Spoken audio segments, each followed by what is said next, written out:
সারা দেশের গুরুত্বপূর্ণ স্থাপনায় জঙ্গি হামলার পরিকল্পনাকারী দুজনকে শনাক্ত করেছে আইন শৃঙ্খলা বাহিনী। গেল 23 এপ্রিল পুলিশ সদর দপ্তরের জারি করা এক চিঠির সংযুক্তিতে তাদের নাম পরিচয় উল্লেখ করা হয়, যা যমুনা টেলিভিশনের হাতে এসেছে। ওই চিঠির প্রেক্ষিতে নিরাপত্তা ব্যবস্থা জোরদার করা হয়েছে গুরুত্বপূর্ণ স্থাপনায়। তবে বিষয়টি নিয়ে আতঙ্কিত হওয়ার কিছু নেই বলে জানিয়েছেন কাউন্টার টেরোরিজম ইউনিটের ঊর্ধ্বতন কর্মকর্তারা।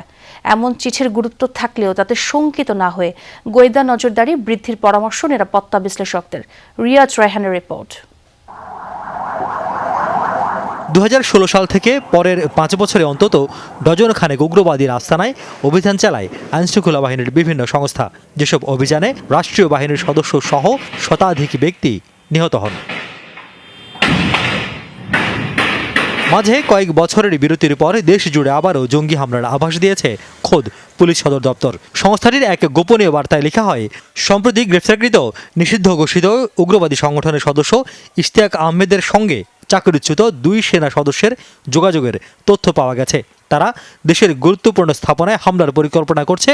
এসব স্থাপনার মধ্যে আছে জাতীয় সংসদ ভবন, সামরিক ও পুলিশ বাহিনীর নানা স্থাপনা, ধর্মীয় উপাসনালয়, বিনোদন কেন্দ্র ও শাহবাগের মতো জনাকীর্ণ এলাকা।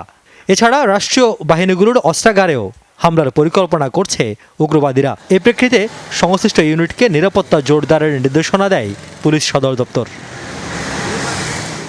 পুলিশ সদর দপ্তরের চিঠির একটি সংযুক্তি হাতে এসেছে যমুনা টেলিভিশনের, যাতে দেখা যায় সম্ভাব্য হামলার পরিকল্পনাকারী হিসেবে দুজনের নাম পরিচয় উল্লেখ করা হয়েছে, যাদের একজন মোহাম্মদ রায়েদ হোসেন মায়েদ, যার গ্রামের বাড়ি সিলেট, বর্তমানে একটি ব্যবসার সঙ্গে জড়িত বলে উল্লেখ করা হয় চিঠিতে। আরেকজন মোহাম্মদ রাকিব হাসান, বাড়ি ঢাকার ধামরাই এলাকায়, নিজ বাড়ি ছেড়ে সাভার এলাকার একটি বেসরকারি কোম্পানিতে চাকরি করছেন বলে চিঠি সূত্রে জানানো হয়। চিঠির বিষয়ে স্পষ্ট জবাব না দিলেও এই ব্যাপারে নির্দেশনা মতে কাজ চলছে বলে জানান সিটিটিসির ঊর্ধ্বতন কর্মকর্তারা। আমরা এই তথ্যটা পেয়েছি এবং আমাদের সিটিটিসি, সাইবার ইন্টেলিজেন্স, আমাদের স্পেশাল অ্যাকশন, আমরা এই বিষয়ে কাজ করছি। আতঙ্কিত হওয়ার কোনো কারণ নেই, আমরা কাজ করছি, ইনশাল্লাহ আমরা এটাকে ফেস করতে পারবো।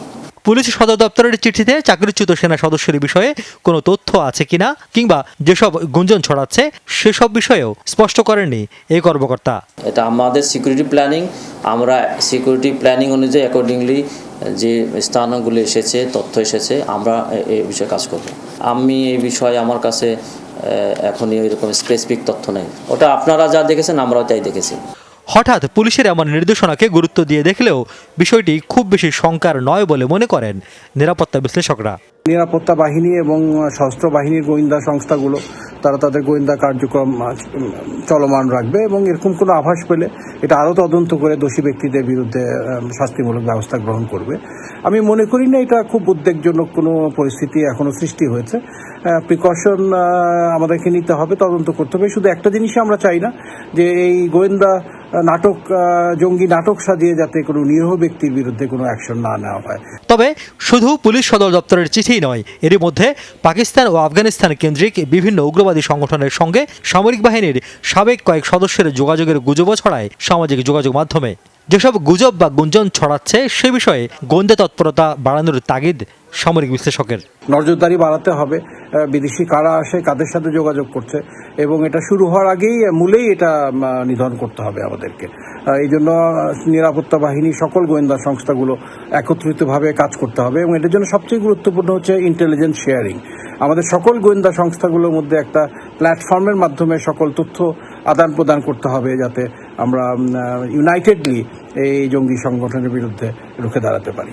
23 এপ্রিলের জারি করা চিঠির পর উল্লেখিত স্থাপনা বা এলাকায় দৃশ্যমানের বিশেষ নজরদারির চেয়ে গোয়েন্দা ও প্রযুক্তিগত তথ্যের উপর জোর দিচ্ছে বিশেষায়িত সংস্থাগুলো। রিয়াজ রায়হান, যমুনা নিউজ, ঢাকা।